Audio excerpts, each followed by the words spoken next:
We begin this episode by acknowledging the Wurundjeri and Bunurong people of the Kulin Nation, the traditional custodians of the land on which we record and share these stories. We pay our deepest respects to their elders, past and present, and extend that respect to all First Nations peoples listening or watching today's episode. We honour those who walked before us, their enduring connection to country, and the stories held in land, sky, and spirit. May we listen with openness and learn with humility. We acknowledge that sovereignty was never ceded. This always was and always will be Aboriginal land. Welcome to Beyond the Veil Australia podcast, where history, mystery, and the unexplained collide. From eerie encounters to forgotten histories, from channeled messages to scientific perspectives, we explore phenomena that defy easy explanation. I'm Heather, your guide through the shadows and the host of Beyond the Veil Australia podcast. Together, we'll unravel paranormal events, curious connections, and the questions that refuse to stay quiet. So whether you're a skeptic, a seeker, or somewhere in between, this space is for you. Welcome. Last season, we lifted the veil, but this time, we step through. So, the passage is open. What waits beyond is now calling your name. Hello. Welcome to Season 2. As you can see, if you are watching on YouTube, I have some cute little Halloween-themed decorations and some spooky lanterns just to give it a bit of extra Halloween-y vibe. You might also notice that I am donning the orange jumper with the black pumpkins on it. Again, this jumper was worn for my very first episode ever recorded with Beyond the Veil Australia. And being that it is Halloween, that this episode is being dropped, why not don the orange one once again, as it gives a real Halloween-y vibe. And, you know, I've got my moonlight with the red light on. I've got my lanterns. I've got old mate the skull there. Got my crystals, got my tarot cards and some of my cute pumpkins. And, of course, my good and trusty friend Salem, my little orange pumpkin friend, sitting by and getting ready for this episode of Beyond the Veil Australia podcast. I firstly wanted to kind of start off by saying I actually can't believe that I'm now in recording season 2. It's such it's just such a strange sort of feeling. It's so positive and exciting and just amazing, but it's also a little bit surreal. I really didn't think that Beyond the Veil Australia podcast would have as much interest in it as it does. And for that, I thank every single one of you that engages on social media, listens to the podcast, watches it on YouTube, even connects with me personally through social media. Without all of you, this wouldn't be where it is. And, you know, as a small independent podcaster that, you know, is still trying to figure out how the hell half of this technology stuff works, I'm so thrilled that it's been really well received, and I hope that you've all enjoyed watching my technological advancement across the first season. Again, I still have a very long way to go. I would probably liken it to, you know, maybe the, non-human intelligence looking down and going, look, the humans are starting to understand technology on a very, very simplistic level. I started this with no knowledge of recording anything like this, let alone uploading it to a podcasting platform or even onto YouTube. And I had no idea how to edit a video. I remembered that my first 3 episodes, I didn't have an acknowledgement to country, and it was something that I picked up really quick and made sure I did every episode. So, you know, I know some people probably don't really like that, but for me, I think that it's important to acknowledge the First Nations people of this country, and the stories and the culture that they've had over 70,000 years, and that they continue to try and educate us on that. And I think we can learn a lot from it. So I always demonstrate my respect in that sense. And it's such a beautiful culture. As I'm becoming aware of different parts of it, And, you know, one of my spirit guides is a First Nations elder, and she's always had my back with everything, and I feel that it's the right thing to do for her as well. But, you know, for me, this has been not just a journey about learning how to be a podcaster. It's been about being able to explore so many wonders of the paranormal realm, and also develop my abilities. I know that it's something that I've had for practically my whole life, but just wasn't ready to acknowledge it or work with it. And I really think that this has given me such a great opportunity to develop faster, and really explore that part of myself as well. So I thank you all for not just listening to the podcast, but for joining in on the spiritual growth and journey, and hopefully enjoying it.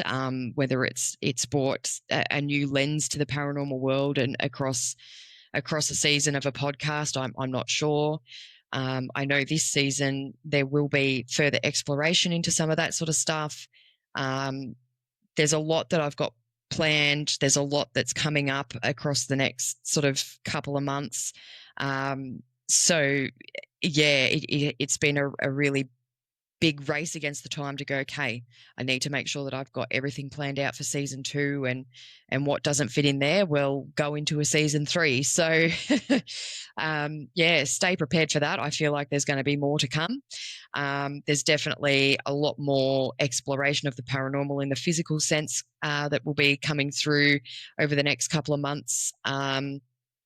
Both with people that I've gotten to know, and obviously in my own journey. So there will be some really cool episodes that are focused on that as well, to just kind of break it up from interviews and topic coverage. But for season 2, I have 4 topics that I'm looking at covering. And so we're going to kick off the season with exploring those topics, and then we'll have further exploration into other exciting things. And yeah, I guess we'll see what happens as the season continues. But yeah, I just can't believe that I'm here. I can't believe that it's Halloween and I'm dropping this episode, and it's honestly been such a ride, and I'm so proud of the development and the growth that I've been able to experience through doing this podcast, and the wonderful people that I get to meet all the time, not just in interviews, but people that I get to connect with through social media, you know, worldwide. It's not just, you know, locals around my area. It's across the world. So yeah, thank you all again for being on this journey. You know, small independent podcaster. I don't make any money from this at all. I am so little that it's just nice to be able to share this kind of stuff with all of you that do appreciate it and want to engage in it. So yeah, again, I would probably ask that if you've got friends and family or anybody that you know that would be really interested in listening to my podcast, or would enjoy the content that I share, you know, please leave a review or a comment. Just helps us get seen a little bit more, and for those that really want to join in on the fun too. So thank you all again. We're going to get stuck into our very first episode of the season and our very first topic of the season, which is tools of the trade. And today's focus is kind of more on the scientific devices and some of the technology that's around it. I did think about this a little bit and kind of go, do I do more of a divination thing for the episode to be dropped on Halloween? But I also think that sometimes I think for us to be able to understand the divination, we also need to have a bit of an understanding of the technology that's here and where it's come from, and then being able to kind of move into the next part of that, which is more around the spiritual divination. So yeah, it'll be fun to explore this one. Yeah, so buckle up and get ready, because yeah, I'm so pumped that we can be here doing this again. So yeah, once again, thanks so much for joining in, and let's move into the fun. Before we had microphones, we had mediums. Before we had spectrograms, we had silence and the aching hope that something might speak through it. Today, we carry devices into haunted spaces. EVP recorders, frequency analyzers, and AI-enhanced software. We ask them to listen for us, to translate the invisible. But what are these tools really hearing? And what does the research say about the voices we think we've captured? Long before the digital age, the camera became a portal. Spirit photography emerged in the 1860s during a time of mass grief and technological wonder. The American Civil War had left thousands mourning, and the camera offered something extraordinary: visual proof that the dead could still appear. William H. Mumler was the first to claim this ability. His portraits showed ghostly figures beside living subjects. Most famously, Mary Todd Lincoln with the spirit of her husband, Abraham Lincoln. Though Mumler was tried for fraud in 1869, he was acquitted. The public's hunger for content outweighed its skepticism. In Britain, Frederick Hudson's studio became a pilgrimage site for believers. Even Alfred Russel Wallace, the co-founder of evolutionary theory, defended spirit photography after being photographed with what he believed was his mother's spirit. Spiritualists argued that if photography could capture invisible light, like X-rays or infrared, then surely it could capture spirits. Sir John Herschel's term photography, meaning writing with light, was invoked to suggest that cameras could reveal what the eye could not. Scholar Jen Cadwallader, I probably butchered that name, writes that the spirit photography served as a stage where Victorians could rehearse a comforting version of the afterlife. Ghosts appeared in recognisable clothing, often posed gently beside loved ones. These images suggested that the dead retained identity, emotion, and choice, that they could choose to appear and choose to comfort. So, whether staged or sincere, these photographs carried weight. They weren't just visual artefacts, they were emotional anchors. Proof, perhaps not of spirits, but of longing, of the human need to see what we miss, to believe that love survives death, and that somewhere, just beyond the frame, someone is still watching. Wow, that was pretty interesting hearing about spirit photography. I really didn't know all that much about spirit photography. So again, when I was kind of going through some of these topics and coming across a couple of little snippets like this, it was really fascinating to kind of see where this technology of trying to connect with spirits sort of started. I know it's not the only sort of starting point, but in terms of the technological side of it, that's pretty cool. And to really think about, with these spirits sort of being quiet and gentle and pleasant next to their loved one. Excuse me.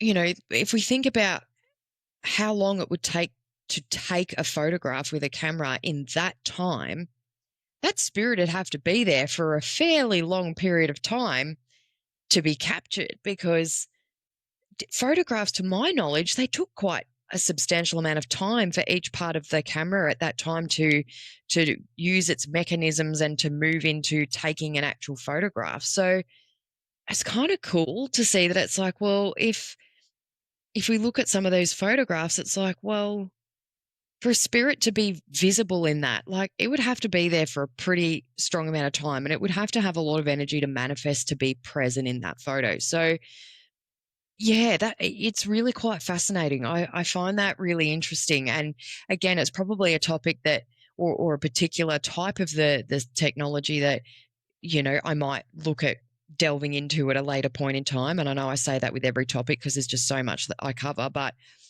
it's quite fascinating just kind of hearing about the spirit photography. And I know that, we're now in a place in 2025 where we do have specific types of cameras that are used to read people's auras, and different types of camera that can look across multiple spectrums of light, from infrared to ultraviolet, and that and everything in between. So it's pretty cool to kind of hear about some of the maybe early beginnings of spirit photography. And yeah, I'm curious, have you guys ever have you actually ever captured anything on camera? I've had a particular experience, and this particular post is on my Instagram for those that may not have seen it. But when I was, oh God, in my early sort of 20s, early to mid 20s, I was I was living further away from my family. I was probably about 5 hours away from my family. Anyway, I'd come down for like a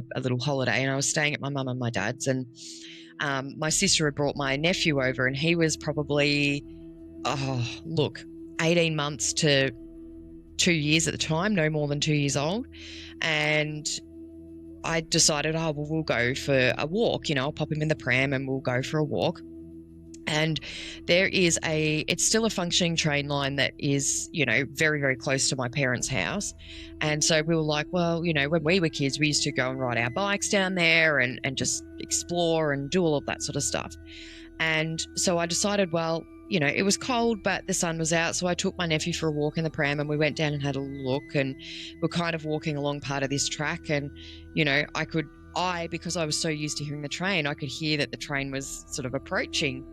So I said to my nephew, oh my God, look, the train's coming, get ready, get ready. And, I was sort of getting him excited to do it and see the train. And anyway, I could see the train coming, and I was like, quick, wave. And, we're waving, and the train tooted the horn to us. And my nephew thought that was wonderful because the train acknowledged us.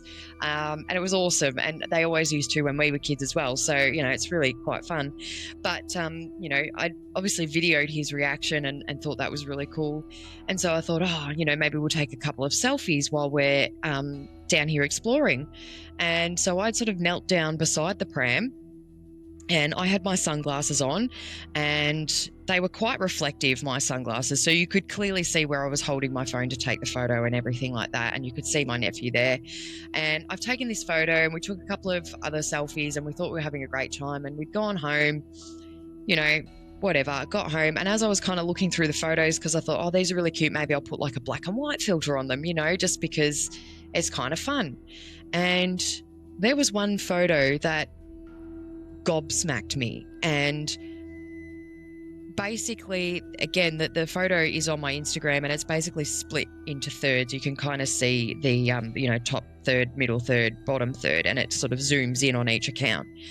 And I was to the left of the pram, and I had the phone in my right hand, and my nephew was obviously to the left of me. And we're smiling and we're taking photos, and this particular photo, in the right-hand lens of my sunglasses, you can see my arm out with the phone, like to take the photo. In the left lens, you can actually see a young woman who, for the time, looked maybe around 16. And the creepiest part of this, not only did I not see this at all, and I knew there was no one down there with us, but when I looked at, zooming in to actually kind of go, what is that in that lens? It was almost a absolute dead ringer replica for my sister, who's my nephew's mum, at the age of about 16. It was a dead ringer for her at that age. Now, at this point, she's in her early 20s and I'm in my sort of early to mid 20s. So I found that quite creepy when I was looking at it, because again, I didn't notice it at all when we'd taken the photos. It wasn't in any other photograph but this one. And we'd probably taken at least 10. And so that was uber creepy. And so talking about spirit photography, not only was there was someone visibly in this picture in this lens of my sunglasses, but the fact that it was almost completely the same as what my sister, who's my nephew's mum, looked like at the age of about 16, it was like another level of like fucking creepy. And, it's really interesting. So, obviously, if you're really keen on checking that out, it is on my Instagram feed. It is probably also on the Facebook feed as well. If you don't have Instagram, you might have to do a bit of scrolling to find it. But yeah, really, really eerie and creepy. And I suppose the more I look into, my spiritual journey and things like that, it's really quite fascinating that, it was my sister at that age, because at that age, she was very rebellious. And when I say rebellious, she would disappear for extended periods of time and not come home. And when I say extended periods of time, I'm talking at least months. I'm not talking hours or days here, or even weeks for that matter. It was usually months. And it was sort of between her ages of maybe 13, 14 to about 16, 17. And I think from memory, at some point, into our adulthood, my sister and I have kind of talked about different things like that. And I feel like potentially around the age of what I believe this entity was that was captured in my photo, I reckon that it was probably that area was where my sister was sort of camping or hiding out or whatever at that time. And so part of me is like, well, is a part of her spirit from that time still lingering around? Like, had something happened here that we don't even know about, that maybe part of her spirit has, maybe that part of her life when she's gone through healing, maybe that part of her life had started to fall away, and maybe that's why it presented at that point in time. I don't know. Curious to hear what people think on that. But yeah, just really creepy and strange, but kind of cool. So yeah, just sort of throw that one in there, just as we were talking about spirit photography, because I thought that was really interesting. But yeah, again, that photo is on my Instagram if you want to head over and check it out. It's a black and white photo, and you will see like a red line around where my sunglasses are in each of those little frames. So yeah, there's a little story in the caption there as well. But yeah, feel free to go over and have a look at that if you're interested in some creepy spirit photography. And that I didn't even think about that until researching this episode. So anyway, we are going to kind of move into the next part of this, which is EVP, which is voices in the static. And yeah, we're kind of going to look at some EVP history.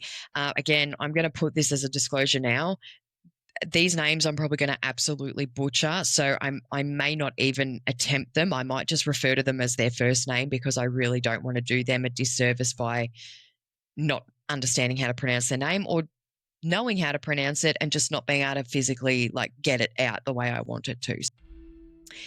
EVP, as it's commonly known, entered the paranormal lexicon in the 1950s when Swedish filmmaker Fredrik Jurgensen claimed to hear his deceased father's voice while recording birdsong. Latvian psychologist Konstantin Radiv took this further, recording over 100,000 EVPs and publishing his findings in Breakthrough of 1968. He believed the voices were real, intelligent, and responsive. In 2020, psychologist Anne R. Winsper completed a doctoral thesis explaining the cognitive traits of EVP practitioners.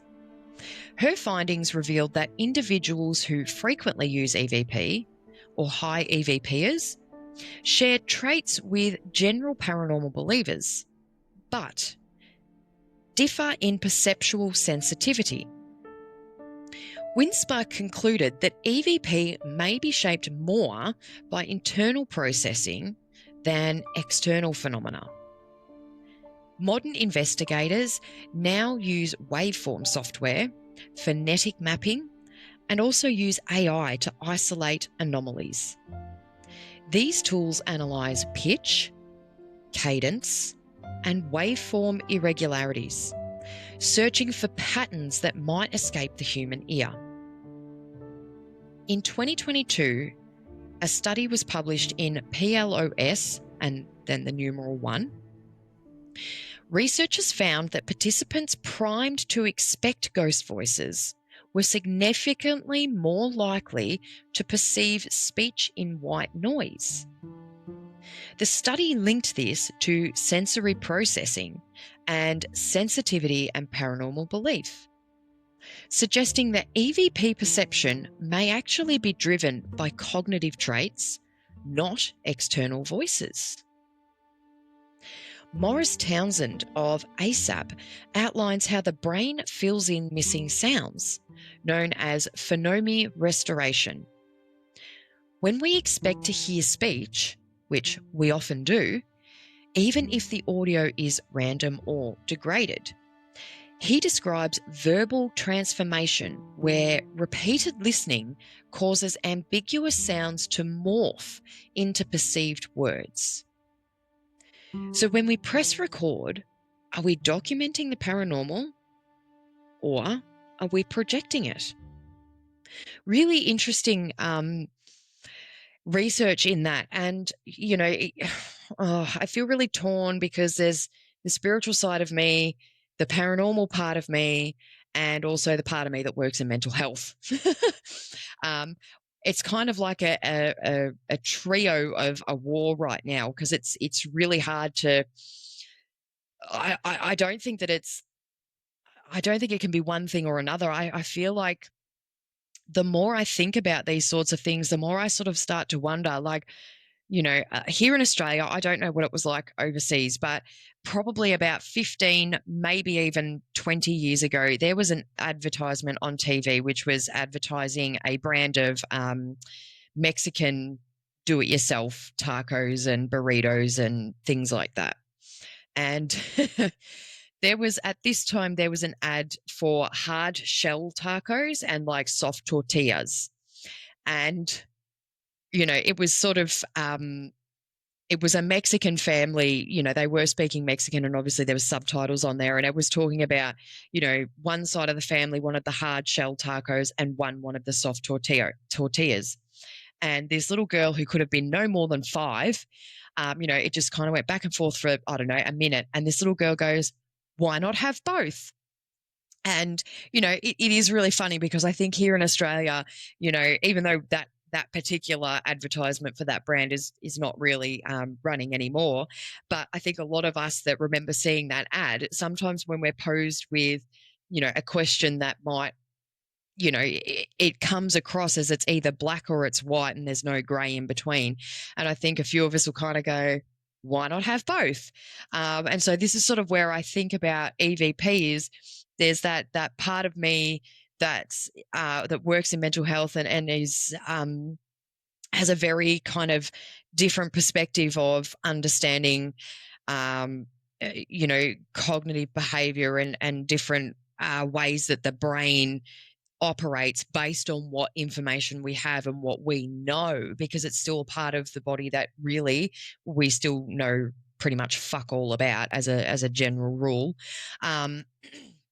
So, there's that mental health part of me that can kind of go, well, I can see on this side of the fence kind of where they're looking at it from, in terms of it being more that it's like a cognitive thing where you're almost using, it's like pareidolia, where it's like, well, are you feeling those words because that's what you think you're hearing? And our brain is designed to recognize patterns and to try and differentiate where there's something different in that pattern, right?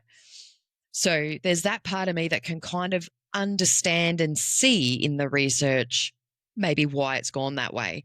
But the paranormal part of me and the psychic medium part of me is kind of going, but what if we're wrong and it's actually got nothing to do with any of that and it's all based on what we believe that it is, that it's technology being able to amplify what psychic mediums and what multiple cultures around the world, both ancient and current, have experienced for thousands of years. And then there's the part of me that's in the middle that goes, why the fuck can I see both sides? Because I hate being able to see both sides. It happens frequently for me. because I'm always happy to do a deep dive. So I put myself in this situation, really. So that's okay. I'll have a slight whinge and move on.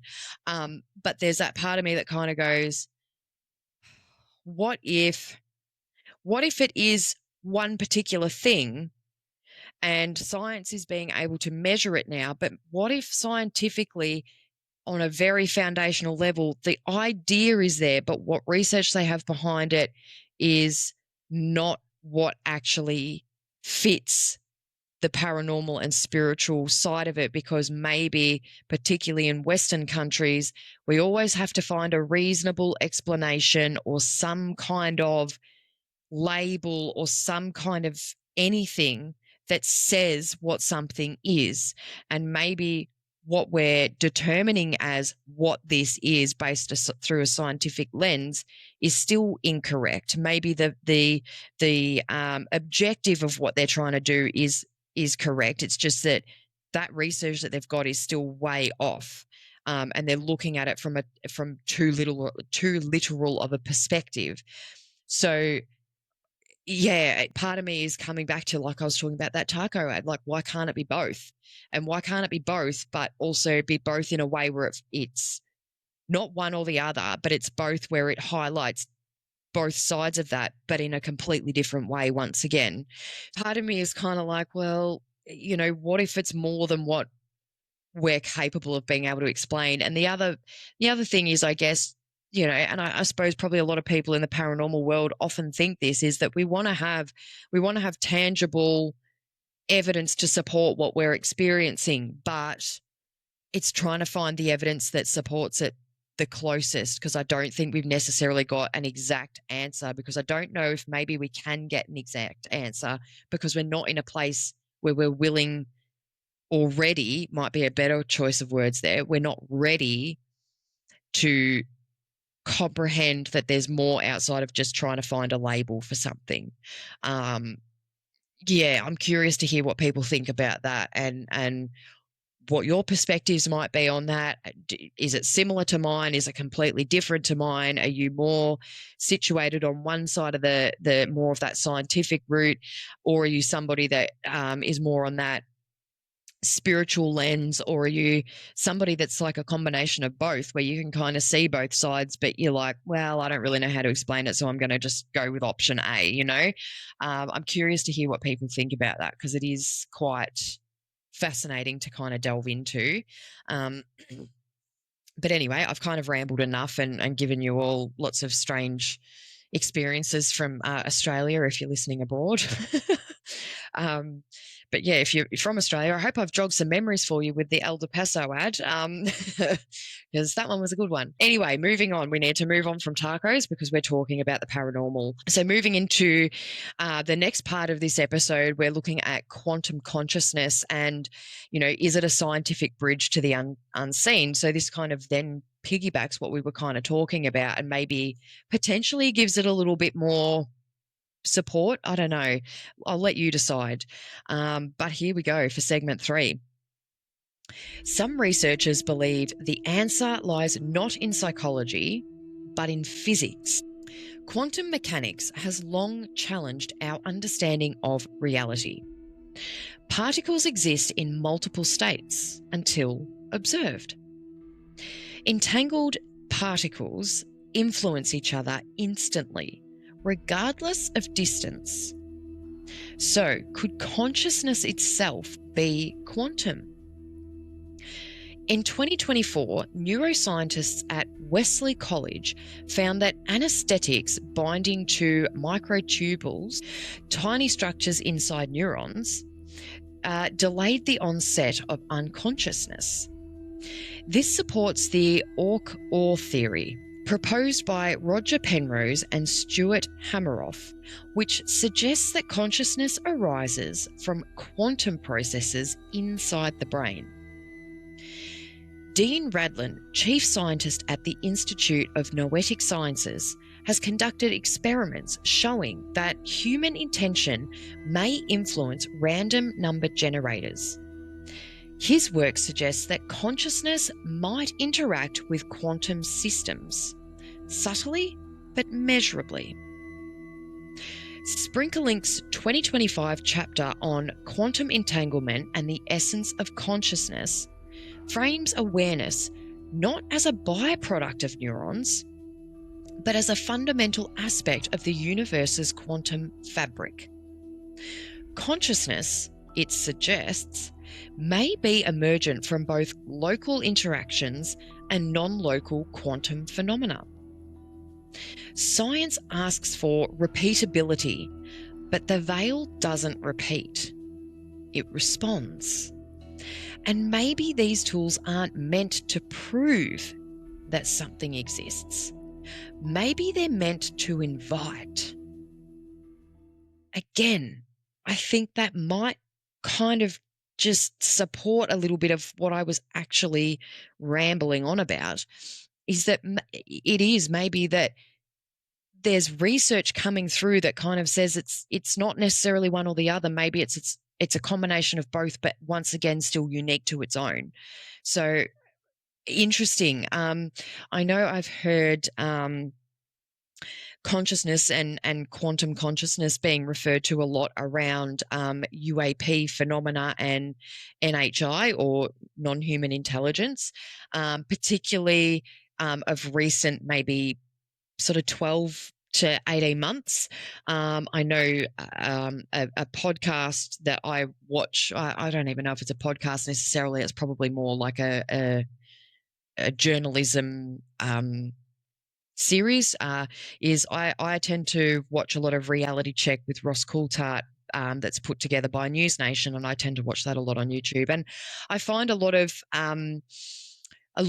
his content really engaging, and I've really enjoyed watching some of his episodes and learning more about some of the people that he speaks to, what their roles have been in different parts of UAP research and disclosure, and all of that sort of stuff. There was a really interesting episode that had Brandon Fugel from Skinwalker Ranch, and it was really fascinating, where it was sort of like, we've been able to prove that there's weird things going on here. It's just there is like a limit to what science can actually suggest that something is. So, again, it's really highlighted that sense of, everything we've kind of covered in this episode is that it's not necessarily one or the other. It's probably a combination of both, but once again, its own unique thing. And maybe that does sit under the quantum consciousness. Maybe that's more what it is, and that the technology is designed to enhance or support